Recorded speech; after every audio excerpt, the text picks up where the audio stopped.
கிஷ்கிந்தா காண்டம், சூட்சும தர்ஷினி. இந்த 2 மலையாள படங்களையும் சமீபத்தில் பார்த்தேன்.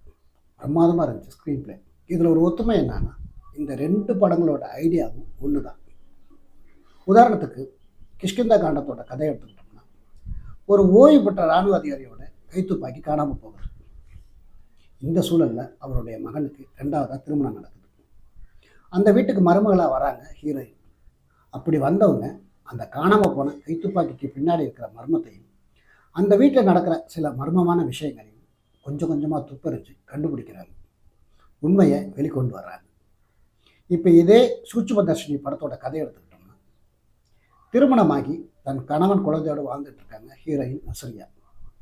இப்போ அவங்க பக்கத்து வீட்டுக்கு சொந்தக்காரங்களான பேசில் ஜோசப்பும் அவங்க அம்மாவும் ஒரு நீண்ட இடைவெளிக்கு பிறகு அந்த வீட்டில் வந்து தங்குறாங்க. இப்போ அந்த வீட்டில் சில மர்மமான விஷயங்கள் நடக்குது.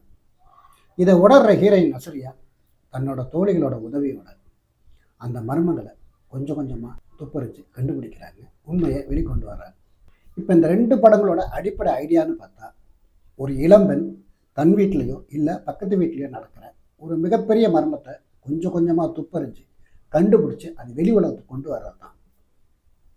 அடிப்படை ஐடியா ஒன்றா இருந்தாலும் இந்த 2 படங்களோட ட்ரீட்மெண்ட்டும் திரைக்கதையும் முற்றிலும் வேறு வேறு, காட்சிகளும் வேறு வேறு. இந்த 2 படங்களும் நமக்கு தர அனுபவங்களும் முற்றிலும் வேறு வேறு. குடும்பத்தை காப்பாற்றுறதுக்காக காட்டுக்குள்ளே ஓடுற நம்ம ஊர் அசுரனும், கடலுக்குள்ளே ஓடுற ஹாலிவுட் அவதார் 2வும் அடிப்படையில் ஒன்று தான். ட்ரீட்மெண்ட்டு தான் முற்றிலும் வேறு வேறு. கர்ப்பத்தில் இருக்கிற ஒரு குழந்தைய அது பிறக்கிறதுக்கு முன்னாடியே கொல்ல நினைக்கிற ஒருத்தன், அதை காப்பாற்ற நினைக்கிற இன்னொருத்தன். இதுதான் சமீபத்தில் பிரபாஸ் நடித்து வெளிவந்த கல்கி 2898 ஏடியோட அடிப்படை ஐடியா. ஏறத்தாழ இதே மாதிரியான ஒரு ஐடியாவில் உருவானது தான் 23 வருஷத்துக்கு முன்னாடி விஜய் சார் நடித்து வெளிவந்த பகவதி படமும். சமீபத்தில் வந்து எதிர்பார்த்த அளவுக்கு வெற்றி அடையாத கங்குவா படத்தில் ஒரு பேஸ் லைன் இருக்கும். தப்பு பண்ண ஒருத்தனை ஹீரோ தண்டிப்பார், அவன் இறந்து போவான். அவனோட பையன் அனாதையாக நிற்பான். இப்போ அந்த பையனை ஹீரோ தத்தெடுத்து வளர்ப்பார். அந்த பையனுக்கு தன் தகப்பனை கொண்ட ஹீரோ மேலே அவ்வளோ கோபம். ஹீரோவை கொல்றதுக்காக முயற்சி பண்ணிக்கிட்டே இருப்பான். ஆனால் ஹீரோ அது தெரிஞ்சும் அவனை காப்பாற்றிக்கிட்டே இருப்பார். கங்குவாவில் வந்த இந்த பேஸ்லைனோட ஐடியா ஏற்கனவே மணிரத்னம் சாரோட 2 படங்களோட ட்ரீட்மெண்ட்டில் சப்ளாட்டாக வந்திருக்கு. ஒன்று நாயகன், இன்னொன்று தளபதி. நாயகனில் எடுத்துக்கிட்டோம்னா ஹீரோ தப்பு பண்ண ஒருத்தனை அடிப்பார், அவன் செத்து போயிடுவான். அதுக்கு பிறகு ஹீரோவுக்கு தெரிய வரும், அவனுக்கு ஒரு 10-12 வயசில் மன வளர்ச்சி இல்லாத ஒரு பையன் இருக்காங்க. இப்போ அந்த பையனை ஹீரோ தான் வீட்டுக்கு கூப்பிட்டு வந்து மகனை போல வளர்ப்பார்.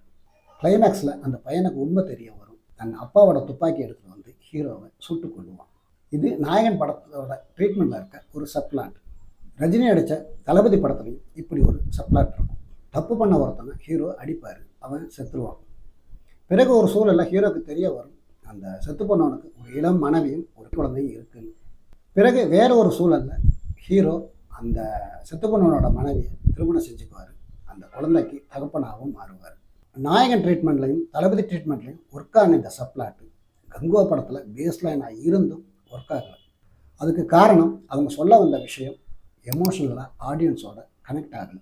ஒரு கதையில் எமோஷன் வேல்யூஸ் ரொம்ப பர்ஃபெக்டாக இருந்தால் தான் அது ஆடியன்ஸ்கிட்ட போய் எளிமையாக ரீச் ஆகும், கனெக்ட் ஆகும். ஒரு நல்ல கதையும் திரைக்கதையும் ஏதோ ஒரு வகையில் மனித வாழ்க்கையோட பிரதிபலிப்பாக இருக்கணும், முழுக்க முழுக்க கற்பனையாக இருக்கணும். அவதார் 1 படத்தோட கதை பண்டோராங்கிற ஒரு கற்பனை உலகத்தில் நடக்கிறதா சொல்லப்பட்டாலும் அதில் சொல்ல வந்த விஷயம் என்ன? ஒரு இடத்துல காலங்காலமாக இருக்கிற ஆதிக்குடிகளை அந்த இடத்த விட்டு அப்புறப்படுத்திட்டு அந்த இடத்த நில ஆக்கிரமிப்பு செய்கிறத பற்றி பேசிச்சு அந்த கதை. இது உலகம் பூரா நடந்துக்கிட்டு இருக்க ஒரு விஷயம்.